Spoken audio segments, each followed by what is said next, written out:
Bismillahirrahmanirrahim. Assalamualaikum warahmatullahi wabarakatuh.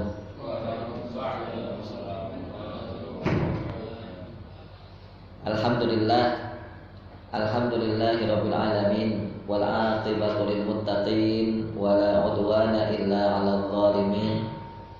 Wassalatu wassalamu ala sayyidil mursalin, sayyidil awwalin wal akhirin, khatamin nabiyyin wa qaidil ghurril muhajjalin, nabiyyina wa habibina Muhammadin wa ala alihi wa sahbihi ajma'in, wa man istanna bi sunnatihi wattaba'a hudahu ila yaumiddin.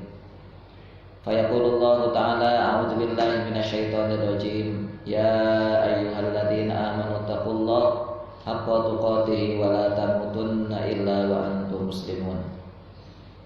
Puji dan syukur kita panjatkan kepada Allah Subhanahu wa taala dengan mengucapkan alhamdulillah, dan salawat serta salam kita sanjungkan kepada Rasul Muhammad sallallahu alaihi wasallam dengan mengucapkan Allahumma shalli wa sallim ala Muhammad.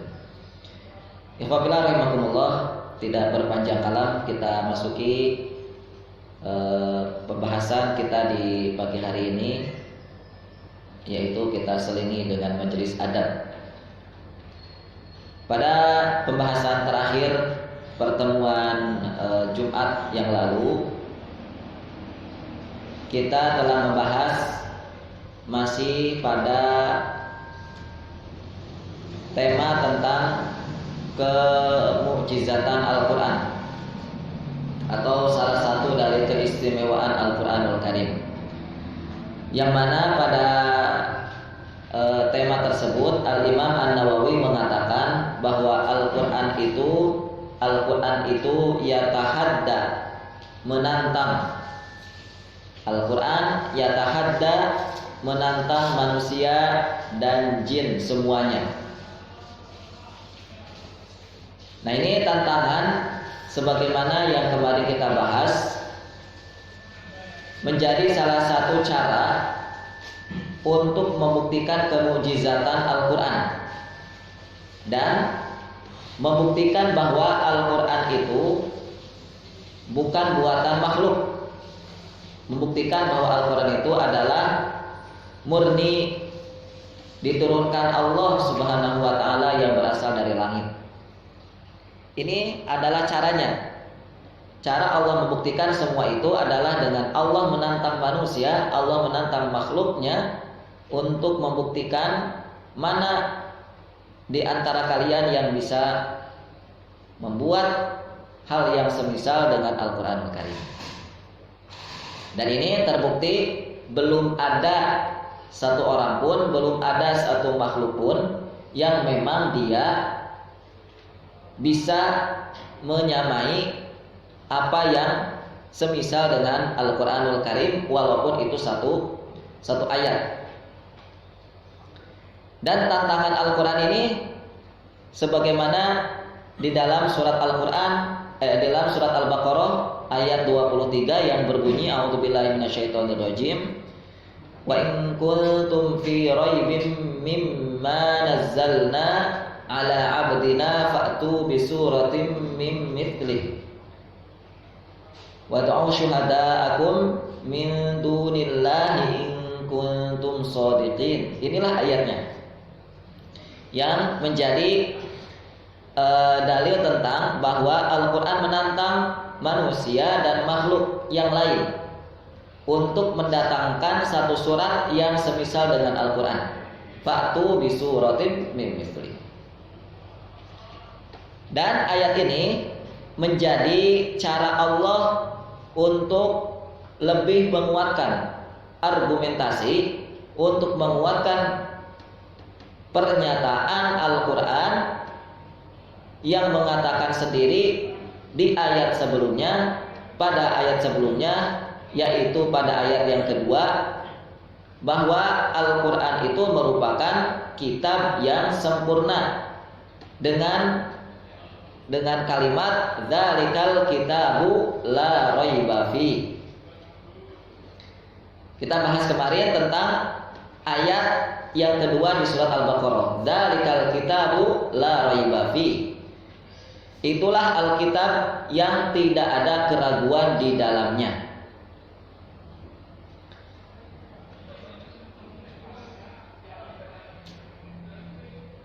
Tidak ada keraguan, tidak ada yang perlu diragukan di dalam Al-Quranul Karim. Yang intinya pada pembahasan kemarin kita sudah sampaikan bahwa kalimat la raiba fi, kita kan sudah bahas kemarin ya, tafsiran dari para ulama. Nah, saya ulangi lagi sekarang, tapi hanya rangkuman saja, ringkasan saja.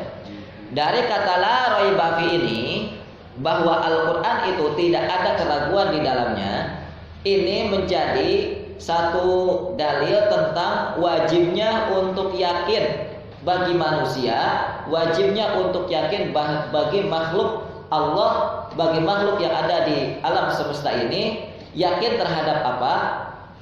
Yakin terhadap kebenaran Al-Quran, wajib yakinnya. Dari ungkapan la raiba fi ini, wajib yakinnya bahwa Al-Quran itu turun dari zat yang menjadi pencipta semua makhluk. Dan ini tentu bisa dibuktikan jelas akan kebenaran atau akan pernyataan Al-Quranul Karim itu. Sehingga karena Al-Quran itu adalah sebuah kebenaran, Al-Quran itu adalah sebuah kebenaran. Dari kalimat mana? La raiba fi ini tadi. Al-Quran itu adalah sebuah kebenaran yang bukan hanya sembarang kebenaran, tapi kebenaran yang mutlak, sebuah kebenaran yang final, sebuah kebenaran yang hakiki. Itulah kitab suci kita. Maka siapapun atau apapun bila bersentuhan dengan Quran, bila berinteraksi dengan Quran, maka dapat dipastikan sesuatu itu atau kita atau manusia itu bisa merasakan kekaguman, simpati, terpikat atau pengaruh-pengaruh positif yang lain ketika kita bersentuhan dengan Al-Quranul Karim, sebagaimana layaknya saat kita berhadapan, saat kita bersentuhan dengan sosok yang mana ketika orang ini berbicara selalu benar. Kalau orang ini berkata selalu terbukti benarnya, maka orang itu pasti akan ada rasa dalam diri kita, rasa simpati, rasa kagum, dan seterusnya. Itu poin pertama. Poin yang kedua, dari kata la raiba fi ini adalah bentuk pujian. Bentuk pujian akan kesempurnaan dari sebuah kitab suci. Bentuk pujian akan kesempurnaan dari sebuah kitab suci. Dari kata la raiba fi ini. Dan Al-Quranul Karim ingin menjelaskan bahwa bukti kesempurnaan sesuatu, dari kata la raiba fi ini ya, Al-Quran ingin menjelaskan bahwa bukti sempurnanya segala sesuatu itu adalah kebenaran yang hanya ada pada sesuatu itu.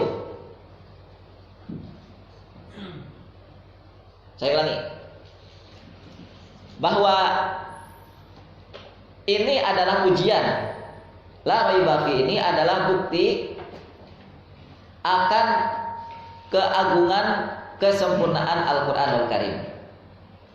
Dan ini menjadi isyarat dari Al-Quran yang menjelaskan bahwa bukti kesempurnaan sesuatu itu, buktinya apa sih kalau sesuatu itu sempurna? Sesuatu itu dikatakan sempurna apabila kebenaran yang hanya pada hal itu, hanya mutlak kebenaran, ya, mutlak kebenaran pada sesuatu itu.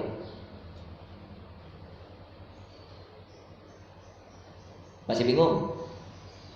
Mari kita lihat Al-Quran. Al-Qur'anul Karim, begitulah Al-Qur'an. Al-Qur'an itu menjadi sempurna sebabnya kenapa? Karena apa yang dikatakan Al-Qur'an itu menjadi sempurna karena apa yang disampaikan, apa yang dikabarkan, apa yang dikisahkan, apa yang dijanjikan itu selalu terbukti benarnya. Selalu terbukti benar. Dan itulah bukti kesempurnaan segala sesuatu. Itulah bukti kebenaran, itu bukti kesempurnaan Al-Qur'an. Al-Qur'an kalau mengatakan, mengabarkan, menyampaikan, mengkisahkan, menjanjikan, itu akan selalu terbukti benar. Dan itulah mengapa manusia itu makhluk tidak sempurna. Manusia itu kenapa makhluk tidak sempurna? Karena iya, beda dengan kitab suci.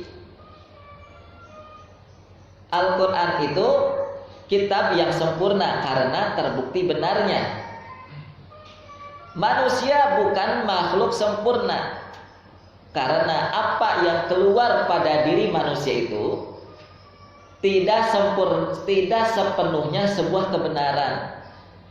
Apa yang keluar dari lisan manusia, apa yang dilihat oleh manusia dalam dirinya, apa yang dia lakukan itu tidak mutlak benarnya.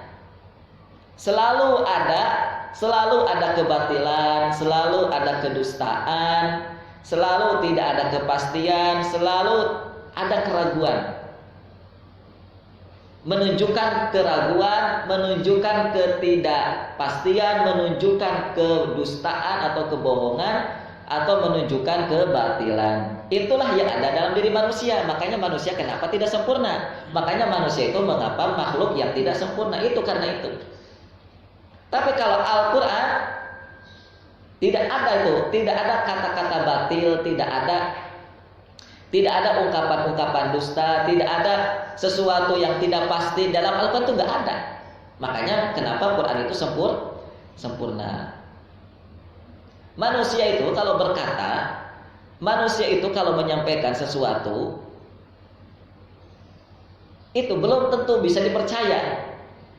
Belum tentu bisa dipercaya. Makanya ada syariat yang bernama sumpah.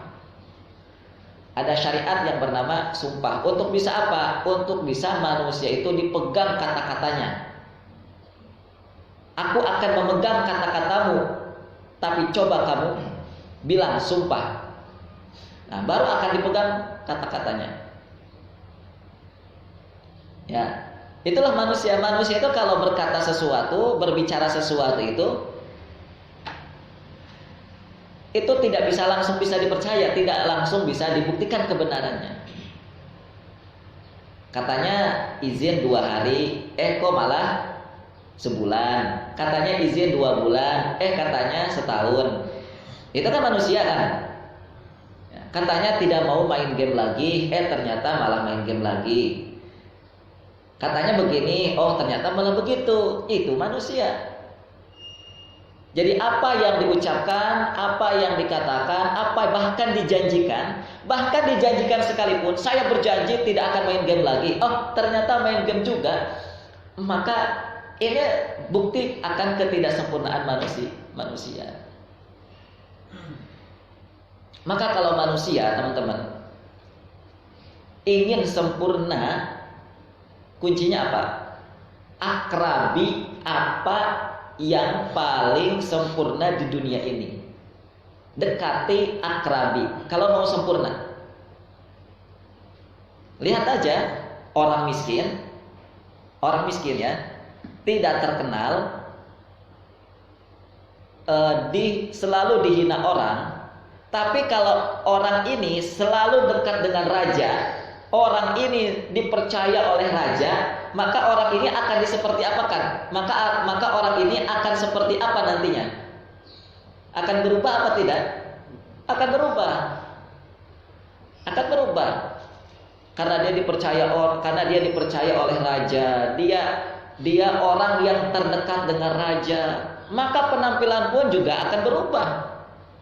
Yang tadinya dia dihina oleh orang lain, dia selalu dicaci maki oleh orang lain, dia selalu didolimi oleh orang lain, tapi saat dia tiba-tiba menjadi orang terdekat raja, terdekat presiden, orang yang menjadi terdekatnya pemimpin misalnya, apalagi sampai selalu dipercaya menjadi ajudannya presiden atau menjadi tangan kanannya presiden. Wah, itu keadaannya pasti akan berubah.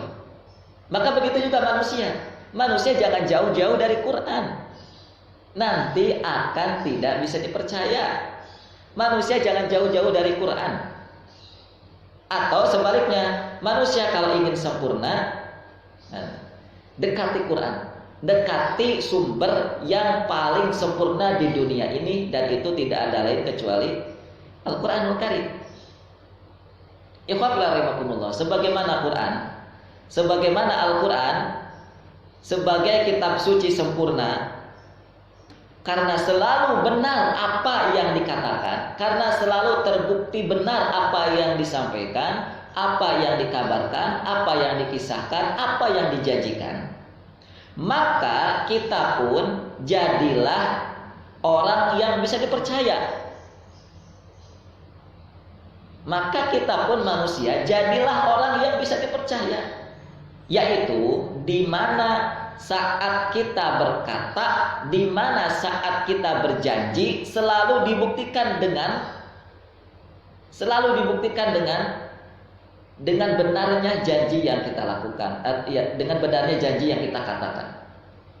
Kalau saya mengatakan besok akan ada di Ma'had jam 7 pagi, maka dia buktikan bahwa perkataan saya benar. Datangnya benar-benar jam 7 pagi. Harusnya begitu. Ya, ketika manusia itu ingin sempurna, sempurna, yaitu apa? Jadilah manusia yang dipercayai. Jadilah manusia yang dipercaya. Nah, itu kaitannya dengan manusia. Itu kaitannya dengan sesama manusia. Maka kalau kaitannya dengan Allah Subhanahu wa taala yang memberikan kesempurnaan pada diri makhluknya, yang memberikan kesempurnaan pada diri manusia, maka kita harus lebih-lebih percaya kepada Allah. Atau sebaliknya, kita harus lebih-lebih menjadi manusia yang bisa dipercayai oleh Allah.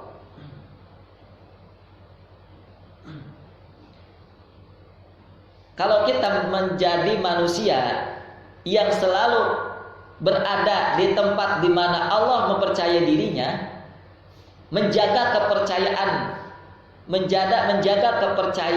yang diberikan oleh Allah pada dirinya, nah gitu. Maka ini bukti bahwa dia akan menjadi manusia sempurna. Dari mana kita tahu kalau begitu? Kalau begitu, dari mana kita tahu bahwa Allah itu sedang mempercayakan kepada kita tentang sesuatu? Dari mana buktinya? Dari mana bahwa Allah itu sedang mempercayai kita? Salah satu dalilnya ya. Salah satu cara dalil yang membuktikan bahwa Allah itu sedang mempercayai sesuatu kepada kita itu adalah ketika ada ungkapan baik di dalam ayat atau dalam hadis tentang Allah inginkan untuk kalian. Nah, ketika ada ungkapan Allah inginkan untuk kalian, lalu kita kerjakan, lalu kita sedang berada di tempat itu, maka kita sedang dipercayai oleh Allah.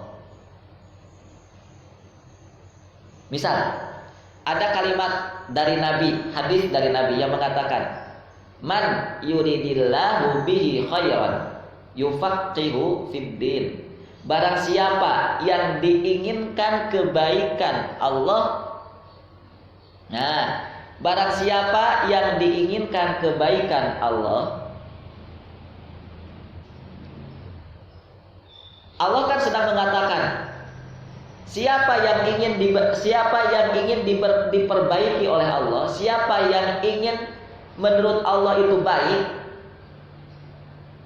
lalu kita kerjakan, lalu kita berada di dalamnya, lalu kita sedang melakukan sesuatu yang diinginkan Allah. Nah gitu ya. Kalau kita mengerjakan sesuatu yang diinginkan Allah, maka itu artinya kita sedang dipercayai Allah. Paham? Ya. Kalau kita sedang melakukan, mengerjakan, menunaikan sesuatu yang sedang dipercayai Allah, yang itu diinginkan, yang itu diinginkan Allah, maka itu tanda bahwa kita sedang dipercaya Allah. Dan kita harus menunaikannya. Harus menunaikannya. Apa salah satu contoh Allah menginginkan sesuatu kepada hambanya? Khairan, man yuridillahu bi khairan yufaqihu fid din. Barang siapa yang diinginkan kebaikan oleh Allah, maka Allah akan memberikan pemahaman agama pada dirinya. Bagaimana cara Allah memahamkan agama pada diri seseorang? Maka Allah akan memberikan ilham pada dirinya untuk selalu duduk dengan ilmu agama. Nah, Allah memberikan ilham pada dirinya, Allah menitipkan kepercayaan pada dirinya untuk selalu duduk di majelis ilmu agama. Maka kalau ada manusia, maka kalau ada seorang muslim yang sedang berada di majelis ilmu, itu artinya Allah sedang mempercayai dirinya. Allah sedang mempercayakan sesuatu pada diri orang itu. Mas, saya ini mushaf yang saya sukai ya. Ini mushaf yang saya sukai. Tolong saya titipkan kepada antum ya. Nah, ini mushaf ini. Saya titipkan kepada antum. Saya percayakan ini kepada antum.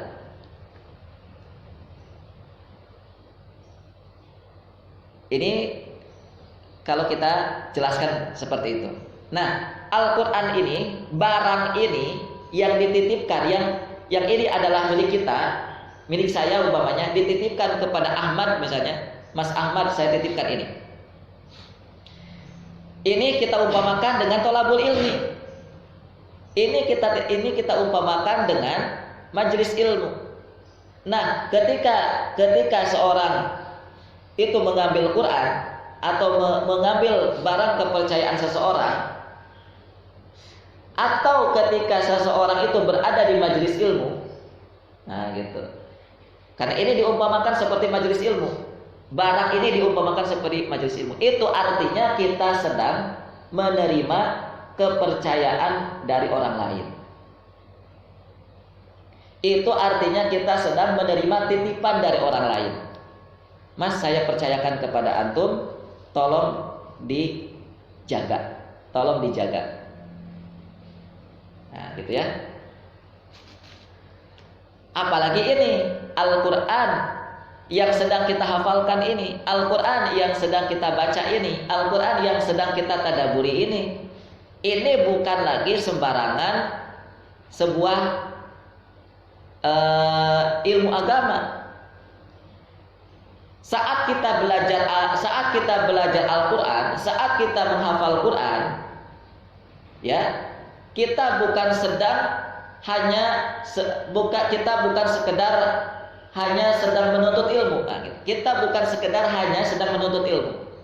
Tetapi ketika kita menghafal Quran, itu artinya kita sedang menunaikan tahapan dalam berilmu sebagaimana yang diinginkan oleh Quran, sebagaimana yang diinginkan oleh agama kita. Jadi antum-antum ini berada di majelis ini sedang menghafal Quran, itu itu seolah-olah Allah sedang menitipkan kepercayaan Allah kepada antum. Allah sedang mempercayakan Quran kepada antum. Allah sedang mempercayai antum. Bahwa Allah percaya kepada antum, makanya Allah berikan waktu, tempat, kesempatan di ma'had ini. Allah titipkan itu. Maka yuk ambil yang kita ambil kepercayaan yang sudah Allah titipkan kepada kita itu. Jadilah kita manusia yang dipercayai Allah. Ya, ambil itu kesempatan, ambil itu titipan yang Allah telah percayakan kepada kita. Dengan kita hadir di majelis ilmu, dengan kita hadir dengan Quran ini, menghafal Quran ini, lalu kita jaga, lalu kita maksimalkan, maka itu artinya kita sedang menunaikan apa yang sedang Allah titipkan kepada kita. Itulah cara agar kita menjadi manusia sempurna, yaitu dengan kita menjadi orang yang dipercayai oleh orang lain, menjadi orang yang dipercayai oleh orang. Maka bersyukur teman-teman, bersyukur kalau ada orang percaya sama antum, bersyukur sekali antum.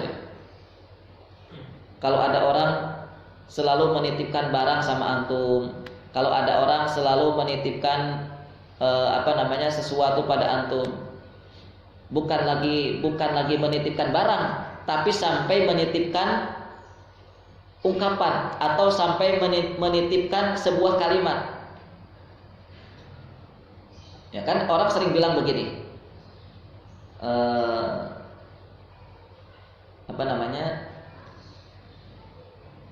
saya belum pernah mengatakan ini kepada seseorang. Saya misalnya gini. Misalnya Weli mau nikah misalnya. Tapi Weli belum pernah mengatakan kepada siapapun, bahkan kepada orang tua Weli. Weli hanya akan mengatakan kepada orang yang Weli percayai. Misalnya siapa? Nendi misalnya. Nendi, saya mau nikah nih. Tapi tekad saya, niat saya mau nikah ini saya baru mengungkapkannya sama antum, belum sama yang lain, bahkan kepada orang tua saya. Nah, itu artinya bahwa Nendi sedang dipercayai oleh Weli. Itu dahsyat sekali ketika kita menjadi sosok seperti itu. Dahsyat sekali.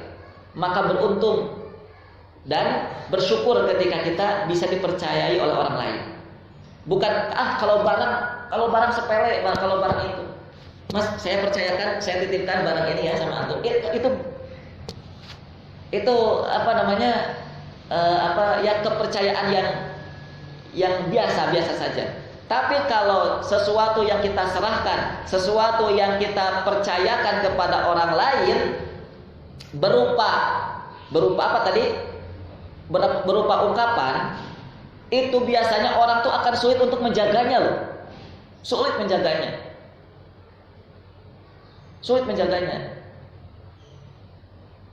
Bahkan dari orang yang mempercayai kita sekalipun.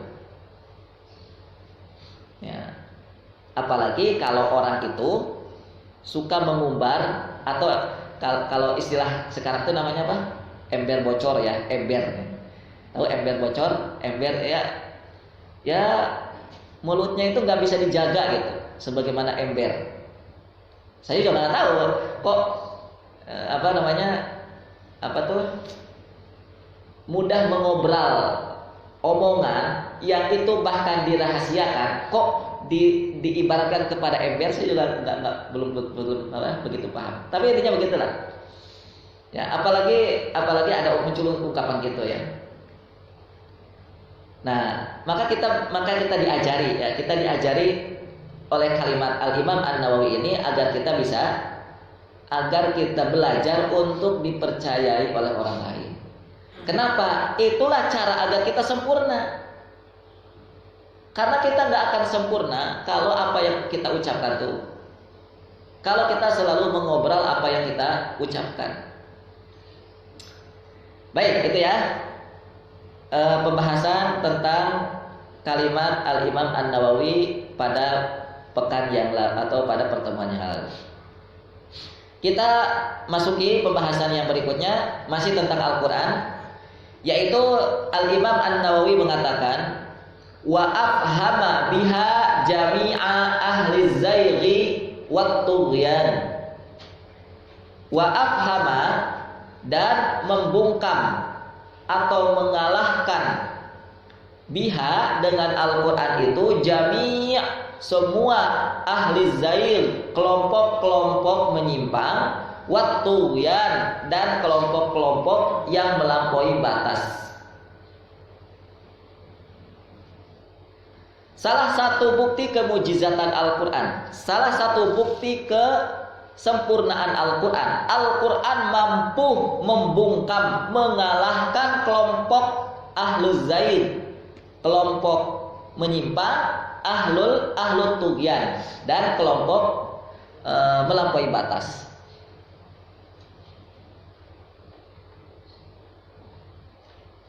Maka itu ciri orang sempurna tuh begitu, teman-teman. Dia akan mengalahkan semua semua penyimpangan-penyimpangan itu. Baik, kita coba uraikan dulu ungkapan dari kalimat Imam Nawawi ini. Teman-teman sekalian yang dimuliakan Allah, dua kelompok ini ahlul zaid, apa artinya ahlul zaid tadi? Ahlul tughyan apa artinya? Dua kelompok ini harus kita waspadai, harus betul-betul kita waspadai. Karena dua kelompok inilah yang akan selalu menyerang Quran. Gitu. Dari kalimat Imam Nawawi tadi, Imam Nawawi mengatakan bahwa Al-Quran akan afhama pakai ha, akan mengalahkan siapa? Ahlul zaid wa tughyan. Kenapa disebutkan ahlul zaid wa tughyan? Ini adalah isyarat dari Imam Nawawi, dari ahlul ilmi, bahwa yang akan selalu membantai, menyerang Quran itu adalah dua kelompok ini, yaitu ahlul tughyan dan ahlul zaid, yang akan selalu menyerang Quran. Sehingga ini akan berimbas kepada akan lahirnya dari umat Islam yang membenci Islam. Kalau muncul di tengah-tengah sebuah masyarakat ada kelompok zaid dan ada kelompok tughyan, ini akan menjadi sebab munculnya, lahirnya dari umat Islam ini sikap membenci Islam. Mengapa? Lah iya, Quran saja mereka tantang, Al-Quran saja mereka tantang, apalagi Islam, apalagi muslimin, apalagi ulama. Al-Quran saja mereka tantang, apalagi kita.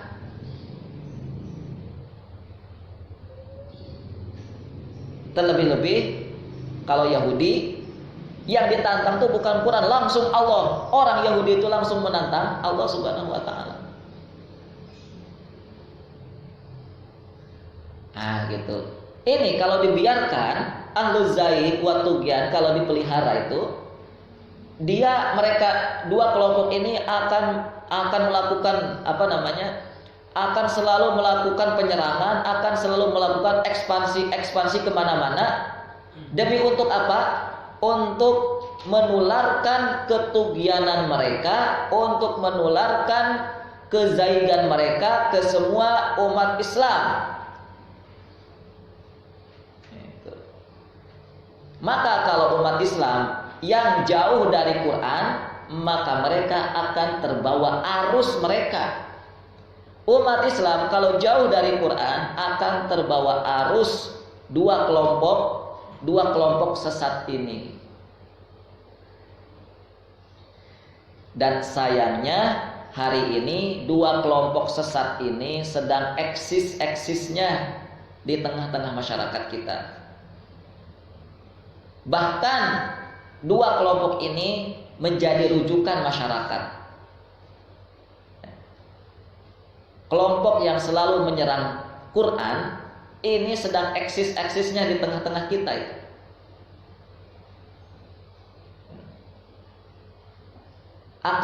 Selalu sering tampil di televisi, selalu sering tampil di media sosial mereka ini. Dan mereka dilindungi oleh mereka selalu dilindungi. Maka teman-teman, kalau kita tidak hati-hati dengan ucapan mereka, kalau kita tidak hati-hati dengan apa yang sudah mereka perbuat, kalau kita tidak hati-hati dengan hasil karya-karya mereka, maka kita akan menjadi masyarakat yang Islamofobi, mengakunya Islam tapi benci dengan Islam. Itulah kita nantinya. Mengakunya Muslim tetapi benci dengan Islam. Jangan salah loh, orang-orang yang benci Islam itu kalau berdebat mereka akan menggunakan Quran juga. Iya. Misalnya mereka mendebat tentang jihad, loh mereka akan menggunakan dalil juga. Mereka akan menggunakan dalil tentang jihad dalam Al-Quran juga. Mereka akan menggunakan dalil dari hadis juga. Jangan salah itu. Pernah antum lihat di televisi kayak gitu? Iya. Jadi ya Allah, saya kalau lihat fenomena orang-orang kayak gini ya, orang-orang yang membenci ulama, orang-orang yang membenci kebaikan, orang-orang yang membenci keadilan, itu ngomongnya ternyata ngomong agama juga. Mereka mengeluarkan dalil Quran, mereka menggunakan dalil hadis. Itu mereka tuh teman-teman. Saya pernah dulu ya, sebelum saya kenal tentang gerakan harokah atau jamaah di Indonesia, atau jamaah atau kelompok yang ada di umat Islam itu, saya dulu pernah diingatkan gini, Fauzi, kamu kalau misalnya melihat tontonan debat itu, jangan sampai tertipu ya, karena mereka ini akan memanipulasi diri mereka, akan selalu memanipulasi diri mereka dari mulai penampilan. Mereka akan menampilkan tampilan-tampilan serba Islami, bukan lagi pakai peci, tetapi pakai sorban. Wah, seolah-olah kayak syekh, pakai jubah. Mereka akan menampilkan itu, akan memanipulasi sedekat mungkin dengan Islam. Lalu mereka akan melantunkan ayat-ayat Al-Quran, mereka akan melantunkan wahyu. Padahal di dalam hati mereka ada kebencian terhadap Islam. Padahal di dalam diri mereka ada kebencian terhadap keadilan, kebencian terhadap kebenaran. Itu kayak apa namanya? Serigala berbulu domba. Ya. Mereka hakikatnya adalah serigala, tetapi mereka berpakaian domba. Untuk apa? Niatnya untuk menerkam domba-domba yang berkeliaran itu, untuk menerkam domba-domba yang berpisah dari jamaah. Loh, ini ya bahayanya. Maka jangan sekali-kali kita ini berpecah sesama saudara. Karena kalau kita berpecah dengan saudara sesama muslim, apalagi jauh dari Quran, itu mudah sekali diterkam oleh serigala yang berbaju domba itu. Mudah sekali diterkam oleh serigala yang berbulu domba itu. Kalau kita apa? Kalau kita berpecah belah, kalau kita jauh dari Quran kita, kan begitu kan? Baik. Wa afhama biha jami'a ahli zaighi wa tughyan. Jadi setelah Al-Imam An-Nawawi mengatakan sebelumnya bahwa Al-Quran itu tahadda, di atas tadi sudah kita sampaikan, Al-Quran itu menantang seluruh jin dan manusia, ya. Lalu kalimat berikutnya Al-Imam Nawawi mengatakan wa afhama biha, yaitu membungkam semua kelompok menyimpang, membungkam semua kelompok yang melampaui batas. Di sini Imam Nawawi memberikan pelajaran kepada kita bahwa tantangan Al-Quran itu berlaku untuk semua manusia. Tantangan Al-Quran. Al-Quran itu menantang untuk semua manusia. Ya. Dan di antara manusia yang sangat ambisius, ingin menjawab, ingin melawan dengan sombongnya tantangan Al-Quran ini adalah ini, ahluz zaid wa ahlut tughyan.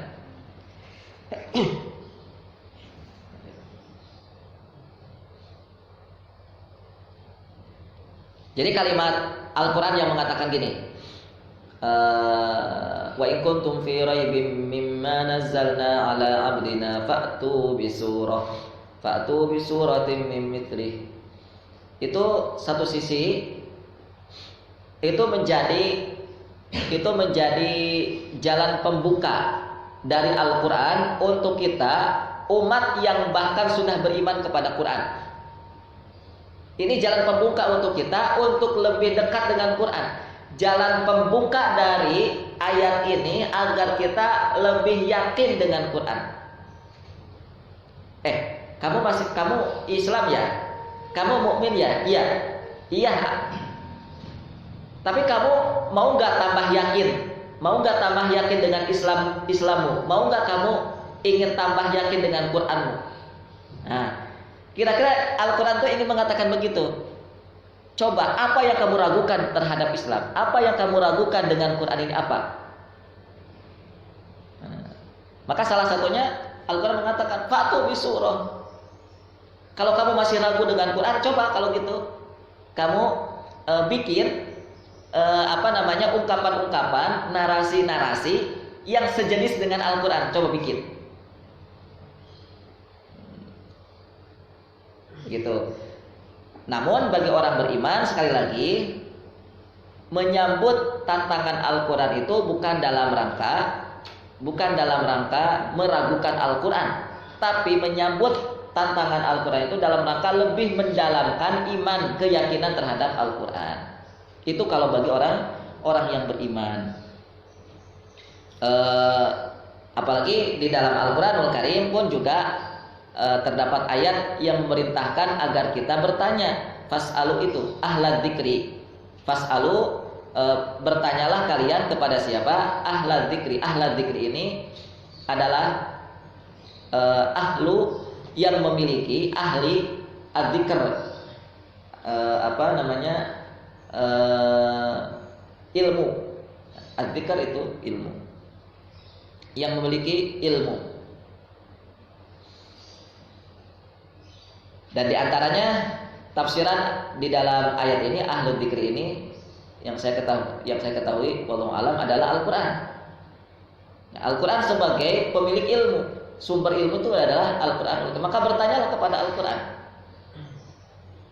Kenapa begini? Kenapa di situ? Kenapa harus pakai wawu? Kenapa tidak pakai fa? Kenapa harus pakai tsumma? Kenapa di sini ada to, kemudian di situ kok to-nya hilang? Nah, gitu. Itu bertanya-tanya seperti itu adalah cara agar kita lebih mendalami Al-Quran, lebih memberikan rasa yakin kita terhadap Al-Quranul Karim. Namun beda lagi, lain halnya dengan kelompok-kelompok sesat. Dengan ahluz zaid wa tughyan ini, mereka akan meresponnya dengan penuh kesombongan. Ya. Karena bagi mereka bahwa meyakini Al-Quran itu bukan dari Tuhan, meyakini bahwa Al-Quran itu bukan berasal dari langit. Bagi mereka bahwa Al-Quran ini adalah bikinannya manusia. Ahluz zaidi wa tughyan. Ya iyalah, kalau mereka yakin Al-Quran itu, kalau mereka yakinnya bahwa Al-Quran itu turun dari Allah, turun dari langit, ya nggak mungkin mereka sesat. Pastinya mereka akan beriman.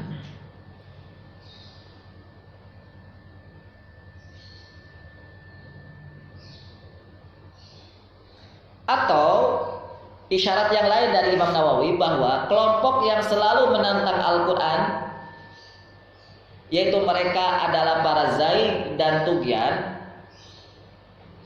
ini menjadi dalil bahwa yang biasa di setiap zaman, yang ada di setiap waktu, yang akan selalu melawan, menantang Al-Quran adalah dua kelompok sesat ini. Ahlul zaid, ahlul tughyan. Yang selalu menantang di setiap zaman, yang selalu menantang di setiap waktu adalah kelompok menyimpang dan melampaui batas. Maka para ulama mengatakan, Al-Imam Nawawi tadi juga mengatakan bahwa mereka akan selalu dikalahkan, maka mereka akan selalu kalah, akan bisa dibungkam oleh Al-Quranul Karim.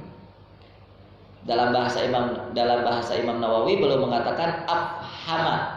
Afhama itu artinya dibungkam sehingga tidak bisa mengelak, dibungkam sehingga tidak bisa berkutik, dibungkam sehingga tidak bisa berbicara-bicara, berkata-kata lagi, satu huruf pun tidak bisa. Itu artinya afhama.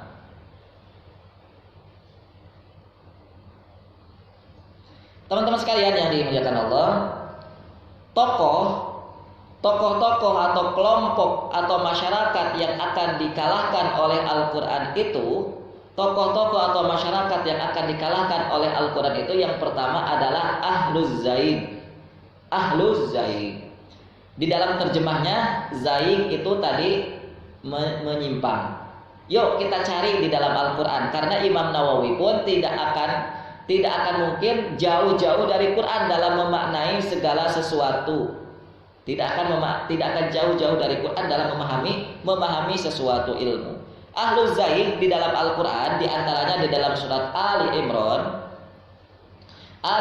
ayat yang ke-7 dan 8, di situ ada kata zail. Di situ ada kata zail. Di antaranya yang disampaikan oleh Al-Imam At-Tabari dan imam-imam tafsir, imam-imam ulama tafsir yang lain, dikatakan bahwa makna zaid, ahlu zaid, makna zaidun, zaid itu adalah mailun anil haqqi wan hiraf anhu. Ayatnya apa tadi? Ayatnya apa?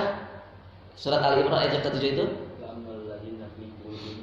Di situ ada kata zaid. Fa ammal ladzina fi qulubihim zaigh. Maka apa-apa yang ada di dalam hati,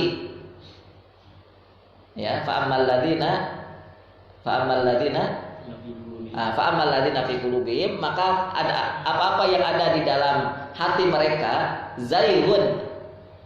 Zaighun di sini ulama tafsir mengatakan, satu, mailun anil haqqi wan hirafu anhu, condong atau menyimpang dari kebenaran.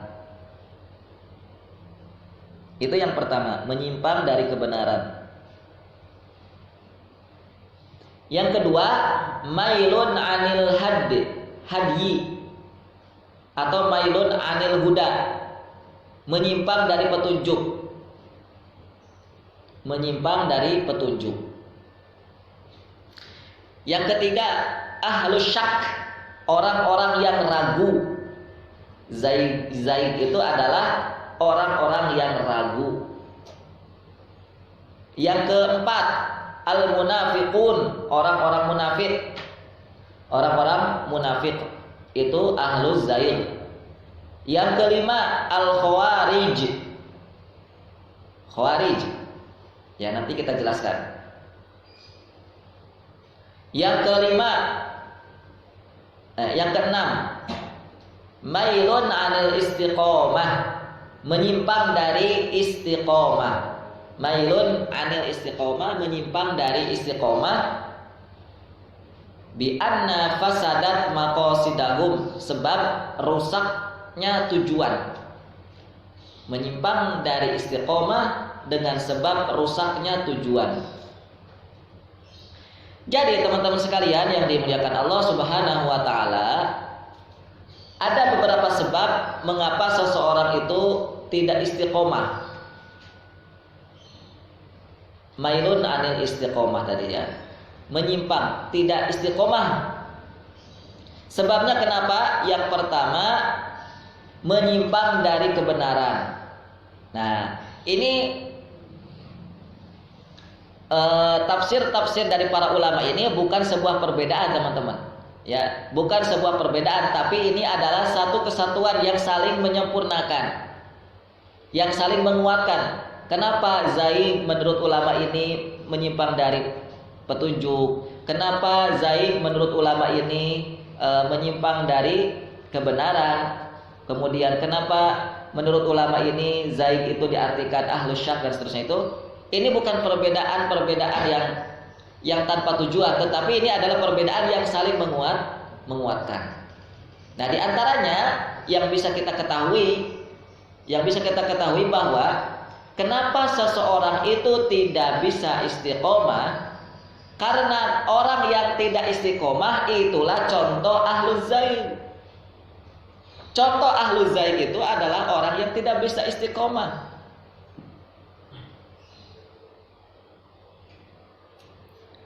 Satu, karena mulai menyimpang dari kebenaran. Orang yang sudah tidak istiqomah lagi itu karena dia sudah mulai menyimpang dari kebenaran. Dua, mulai ada keraguan. Oh, ragu, jadinya tidak istiqomah lagi. Tiga, mulai adanya sifat-sifat kemunafikan. Sifat-sifat kemunafikan apa? Ya, kita ambil saja tiga yang disampaikan oleh Nabi. Berdusta, tidak dipercaya, berdusta, kemudian ya tidak dipercaya. Yang ketiga,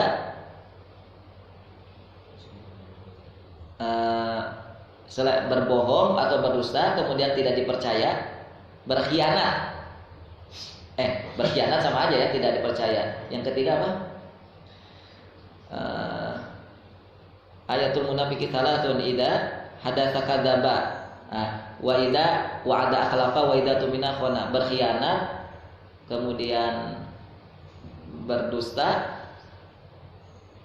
Kemudian yang ketiga apa?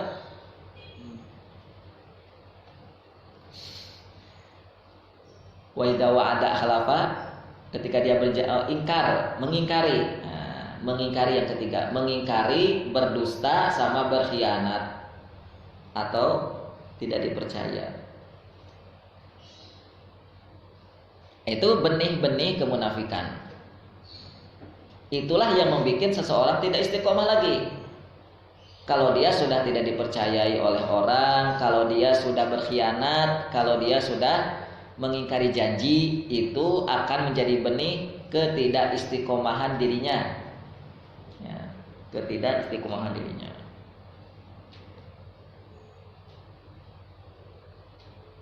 Yang berikutnya, orang tuh kalau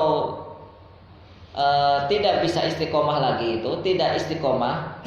Istiqomah itu ya intinya berada di atas kebenaran gitu. Selalu begini, selalu berdiri kokoh di atas kebenaran. Nah, kenapa ada seseorang bergeser atau tidak istiqomah lagi? Itu sebab-sebabnya tadi sudah disebutkan. Di antaranya yang berikutnya adalah dia masuk pada kelompok Khawarij. Khawarij itu siapa? Orang-orang yang keluar dari kepemimpinan yang sah dan kepemimpinan yang diakui. Itu namanya Khawarij. Yang lebih dikenal dalam sejarah orang-orang Khawarij ini adalah orang-orang yang membangkang dan keluar dari kepemimpinan Ali radhiyallahu anhu, bahkan mereka ini sampai mengkafirkan Ali radhiyallahu anhu. Inilah orang-orang Khawarij. Dan terbukti mereka sudah tidak lagi memegang ajaran agama yang benar, memegang ajaran Islam yang benar. Dan menyimpang dari kebenaran, kemudian mulai ragu, ada keraguan terhadap kebenaran, ya, ada keraguan terhadap kebenaran, ini benar gak sih? Nah itu kalau sudah mulai ada keraguan, ada benih-benih kemunafikan, kemudian ada sifat-sifat Khawarij. Sifat-sifat Khawarij itu ya berarti ada sifat-sifat ingin keluar dari kepemimpinan, tidak mau lagi dipimpin. Nah itu Khawarij namanya, benih-benih Khawarij. Tidak suka dipimpin. Ini bisa jadi kumpul empat sifat ini kumpul dari satu sosok, yaitu ahluz zair, kumpul pada orang yang menyimpang, ahluz zair.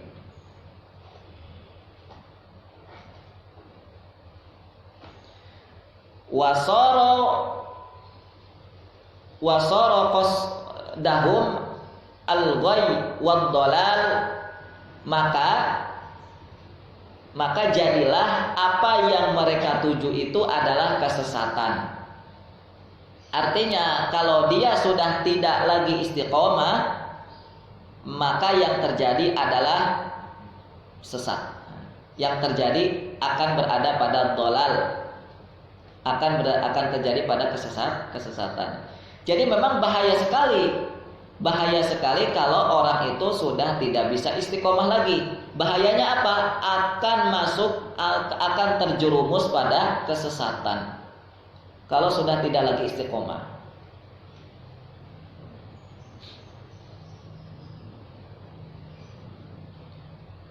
Bukan lagi tidak dipercayai Allah, bukan lagi tidak bisa dipercayai Allah ya.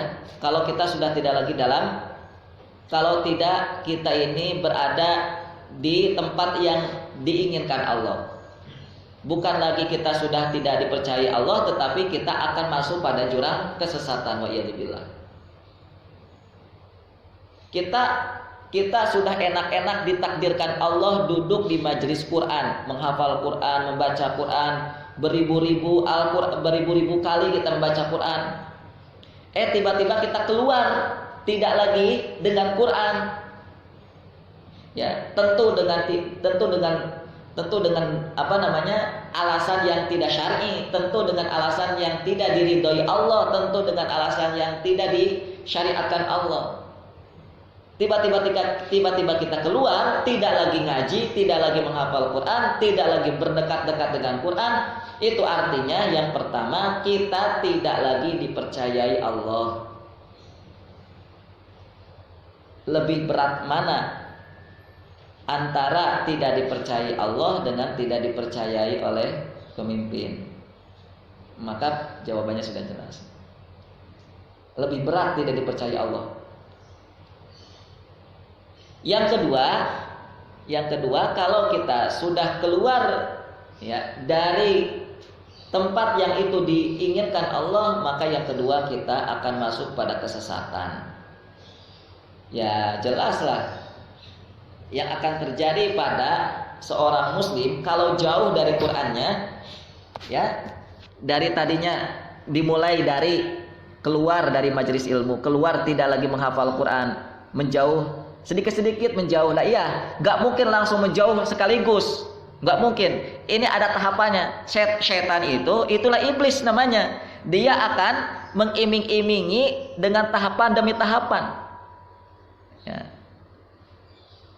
Digoncang dari tahapan demi tahapan itu. Digoncang, digoyang oleh iblis itu. Ada gangguan dari keluarga, digoyang terus. Mulailah tidak semangat dengan Quran, mulailah tidak semangat dengan menghafal Quran. Dimulai dari tidak semangat itu, lambat laun karena sudah tidak semangat kan, karena sudah tidak menghafal Quran lagi atau tidak semangat menghafal Quran lagi, maka dia mulai tidak rajin setorannya sudah tidak lagi ya, karena nggak mungkin ada hafalan dong, karena dia nggak menghafal Quran lagi, karena dia tidak semangat lagi. Akhirnya ketika dia sudah tidak lagi punya hafalan untuk disetorkan, maka lambat laun dia akan mengundurkan diri terus sampai jauh akhirnya. Nah, ketika semakin jauh dari Quran, semakin dekatlah dia dengan kesesatan. Ya, semakin jauh dari Quran akan semakin jauh dari kesesatan.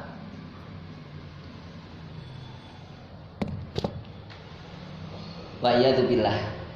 Semoga Allah melindungi kita dari tahapan-tahapan yang dirancang oleh iblis untuk menjauhkan kita dari Al-Quran. Satu lagi, ahlut tughyan. Kalau tadi ahlut zaig sudah kita jelaskan. Ahlut tughyan itu apa? Ahlut tughyan adalah, kalau kita bahas nanti di dalam beberapa Al-Quran, di dalam beberapa ayat ada kata tughyan, fi tughyanihim ya'mahun. Itu dalam surat Al-Baqarah ya. Apa awal ayatnya? Wa idza fi tughyanihim ya'mahun. Nah, itu ada kata tughyan. Ya, saya coba cari di dalam tafsir dan saya temukan makna-makna daripada tughyan. Tughyan itu artinya yang pertama, idza tajawaza fil amri. Idza tajawaza fil amr haddihi. Apabila melampaui, tajawaza apabila melewati hadd, batasan dari sebuah amr, dari sebuah perkara, dari sebuah urusan, dari sebuah atau dari sesuatu. Orang itu dikatakan tughyan, orang itu dikatakan melampaui batas kalau dia melewati batasan sesuatu itu. Orang itu dikatakan tughyan kalau dia melewati batasan sesuatu. Maka kalau begitu, agar manusia tidak atau jangan sampai melampaui batas, satu, manusia harus mengetahui batasan-batasan segala sesuatu. Ya, dimulai dari tahu dulu, ini batasannya sampai mana sih? Nah, gitu. Manusia harus tahu dulu batasan-batasan segala sesuatu. Kalau tidak, atau kalau jangan sampai melampaui batas. Harus tahu dulu lah batasannya, sampai mana batasannya itu. Nah, sekarang kita akan berbicara lebih kepada kata batas. Batas dalam bahasa Arab namanya hadd. Teman-teman sekalian yang dimuliakan Allah, kalau kita tidak tahu batasan, maka kita akan terjadi kecelakaan. Maka yang akan terjadi adalah kecelakaan. Sebagaimana jika sebuah jalan, sebagaimana ketika sebuah apalagi jalan raya atau misalnya jalan tol gitu, tidak diberikan oleh Pak Polisi itu batasannya, maka akan terjadi banyak kecelakaan kan, kalau tidak ada batasannya. Maka sampai polisi itu memberikan batasan antara satu jalan dengan jalan yang lain itu menggunakan bukan benteng yang agak tinggi gitu, pakai semen agak tinggi gitu ya. Trotoar ya, untuk membatasi jalan antara yang menuju ke kanan, yang menuju ke utara dengan jalan yang menuju ke arah kebalikannya. Itu dibatasi oleh itu. Lah kalau nggak ada batas itu, coba gimana? Jadi jalan itu udah aja kayak lapang gitu, nggak ada batasannya. Yang dari arah sana untuk menuju ke arah depan terus berikutnya gitu. Ini nggak ada batasan begitu, nggak ada trotoarnya. Maka mereka akan seenak aja gitu kan? Mereka akan seenaknya saja berjalan di mana yang mereka mau. Coba dipikirkan. Kalau jalan tol yang begitu panjang membentang itu sampai berkilo-kilo, itu trotoarnya dihapus, nggak ada semen bukan semen, nggak ada cat warna putih gitu. Cat warna putih tahu ya, yang di tengah-tengah itu, coba hapus semua sama antum. Coba gimana jadinya itu? Iya, mudah itu. Lah, hari ini jangankan gak ada trotoar, jangankan gak ada pembatas, jangankan gak ada semen lagi. Jangankan gak ada cat warna putih itu apa sih namanya? Cat warna putih itu kalau istilah garis lane, nah gitu. Itu kan istilah enaknya itu kan polish line, bukan ya? Kalau itu kan ini. Coba itu hapus. Nah itu ada itu saja, ada garis lain itu saja, ada garis pembatas saja, bahkan ada tembok pembatas saja, itu saja sudah ada terjadi banyak kecelakaan kan?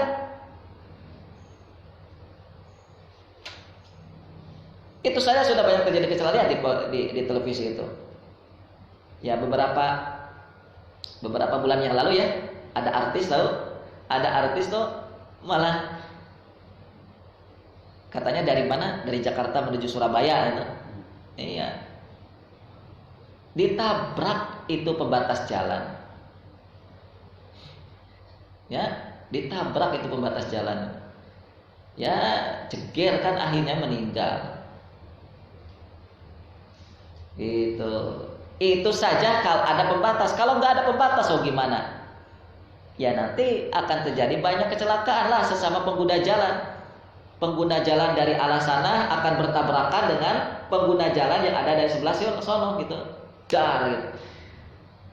Begitu. Nah, sekarang begini. Toh sudah ada pembatas jalan ya. Masing-masing sudah ada aturan.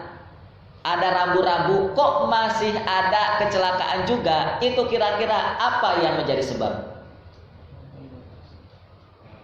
Ya, satu lalai manusianya atau pengemudinya ya. Dua mungkin bisa jadi karena ngantuk. Maka kalau jalan apalagi jadi supir tuh jangan ngantuk. Yang ketiga bisa jadi dalam kondisi ya mabok karena minum-minuman keras. Itu kan bisa kita gambarkan dalam kehidupan kita sehari-hari itu. Ya, atau bisa jadi ketika dia sedang asyik-asyik ngobrol dengan teman melalui HP. Ya. Gitu ya. Tiba-tiba ada yang nelpon kita, kemudian kita terima, gitu, ngobrol gitu. Oh, gini.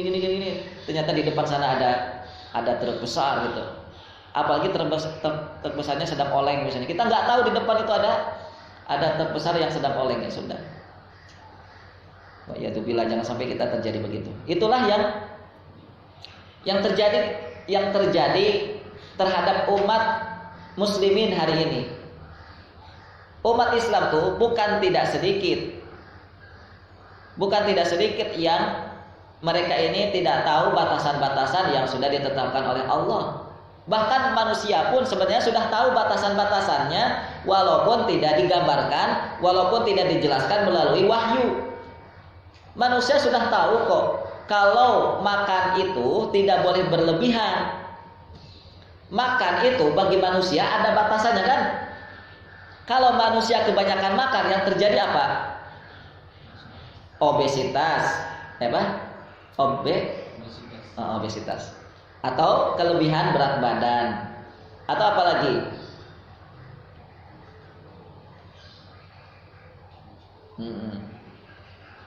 Itu kan tanpa diberikan panduan Al-Quran pun, tanpa diberikan panduan agama pun, manusia akan tahu kalau kebanyakan makan akan berbahaya. Manusia itu punya batasan makan itu, tidak seperti unta.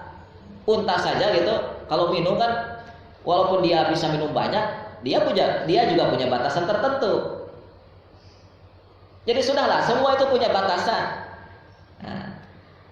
Namun pertanyaannya, mengapa manusia itu sudah tahu ada batasan dia itu boleh makan berapa bukan kilogram ya. Kalau satu hari misalnya berapa gram gitu ya, berapa gram, berapa porsi gitu. Berapa porsi kalau untuk ukuran saya, berapa porsi untuk ukuran antum misalnya. Itu kan sudah ditakar. Atau kalau mau lebih jelas lagi, silahkan antum pergi ke rumah sakit, minta data kepada dokter atau kepada ahlinya. Pak dokter, saya dengan berat badan segini itu cocoknya makan nasi itu sehari berapa porsi, berapa porsi. Tanya aja, no. Biar apa? Biar nggak kelebihan berat badan. Kalau berat badan kita berlebih, maka yang terjadi apa? Penyakit jantung. Banyak penyakit yang datang gitu. Itu saja masalah makanan ada batasannya. Kalau itu dilanggar, maka yang terjadi adalah kecelakaan pada fisik kita. Namun yang terjadi apa hari ini? Tidak sedikit juga kan orang yang enak-enakan makan, ya, dengan tanpa batas. Sekali lagi, jam 2 dari pagi jam 7 atau bahkan mulai bangun tidur saja sudah makan banyak. Nanti mau masuk duha makan lagi. Masuk duha itu kira-kira jam 9 jam 10. Kemudian siang setelah kerja makan lagi, sore makan lagi, tengah malam makan lagi. La haula wala quwwata illa billah. Itu makan sebegitu tuh. Itu kenapa sih sebabnya manusia itu? Kenapa dikasih tahu sudah, ya, dikasih tahu sudah. Ini ada batasannya loh, kalau makan tuh begini, sebegini. Batasannya misalnya 2 piring. Kok kamu sampai 200 piring gitu misalnya? Iya, kenapa bisa begitu tuh? Kenapa? Kenapa kira-kira? Karena keenakan. Nah, gitu. Karena keenakan makan.